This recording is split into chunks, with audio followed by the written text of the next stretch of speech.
So the one more thing is like, the next one is like, the moon landing.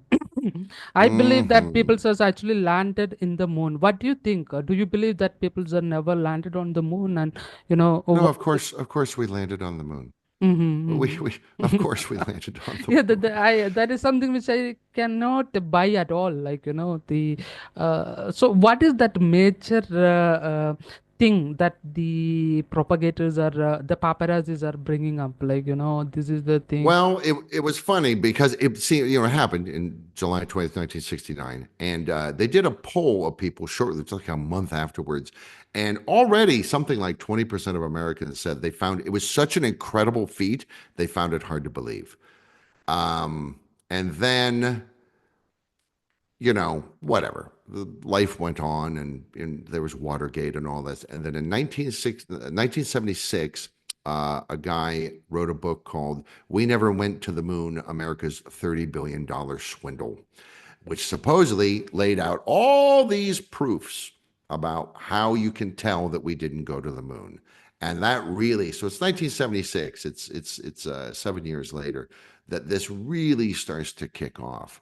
And then, and the thing is, it's great for conspiracy people or people who want to exploit the conspiratorially minded because there are so many niggly little details you can spend all day arguing about them. What about the shadows? How come they're like that? Because that's how it works on the moon, because there's almost no atmosphere. What about the flag? It's flying in the wind. It's not flying in the wind. There's no wind. It just does that. And if you had ever been in a zero G environment or a really low G environment like that, you would know that. Like one guy, when I did my episode about it, he contacted me and said, "Why is the horizon so close?" And I said, "Because the moon is smaller, you idiot. Mm-hmm. Of course it's closer. It's a quarter of the size of the earth. Of course it's it's closer to the viewer because it's smaller.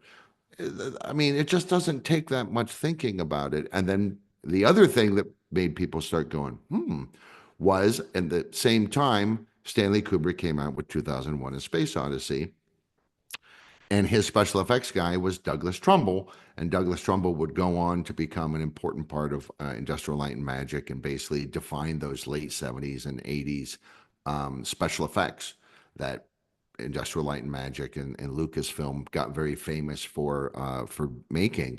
And so it's his vision, his pioneering thing. And he and Kubrick wanted to make it with the scientific knowledge we had at the time as accurate as they could.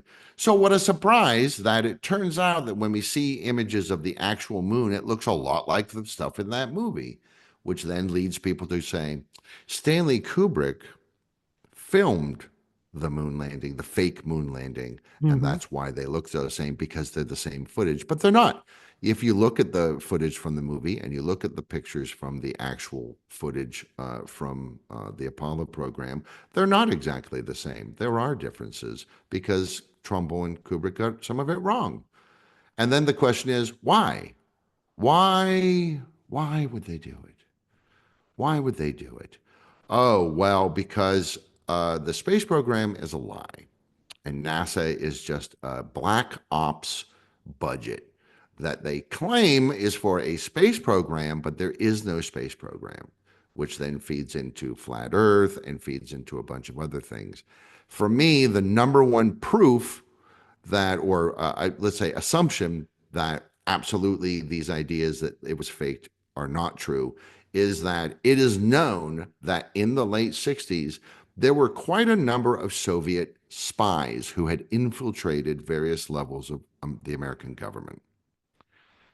And since we were in a space Mm-hmm. race, if Mm-hmm. the Americans had been unable to land on the moon and had instead faked it, almost certainly one of those spies would have found out about it. Why would the Soviets sit on that information when it's the greatest propaganda victory of the age? Instead, what happened is America landed on the moon and the Soviets abandoned their moon program. Mhm. because they were only doing it for propaganda purposes. They didn't care about actually getting to the moon. They just wanted to be first. They were the first in space. They were the first to put up a person. They were the first to put up an animal. They were the first to orbit the Earth. They were the first to put up a woman. Mhm. So they wanted, this was just propaganda for them. So this is a great embarrassment for the Americans if they couldn't actually get it up. Mhm. Mhm. Right? Mhm. They Mhm. would have crowed about it, but they Mhm. didn't because we did. Of course we Mhm. did. Mhm. You know, it's just and then you get into, and then you get into people who say, well, the moon's not really the moon. It's a space station, it's a hologram, Mhm. and all that. And that's why I had to do two episodes. I did one about the moon, and Mhm. then I did another one about the moon landing. What is And the numbers of the episodes? the moon one is 19. Mm-hmm. The Moon is a Harsh Mistress, and episode 37, Magnificent Desolation. The moon landing was a hoax, is about the moon landing hoax itself. And I have to say, that is one of the ones that I get the most pushback from conspiracy people because moon landing deniers, there are a lot of them, and they apparently have a lot of free time on their hands. And Mm-hmm. so they do not mind sending me emails telling me why I'm a government shill. So as I wrote one guy back, I said, well, I wish I was a government shill because then I would have much more money than I do, Mm-hmm. but I don't. Mm-hmm. I'd have a bigger house.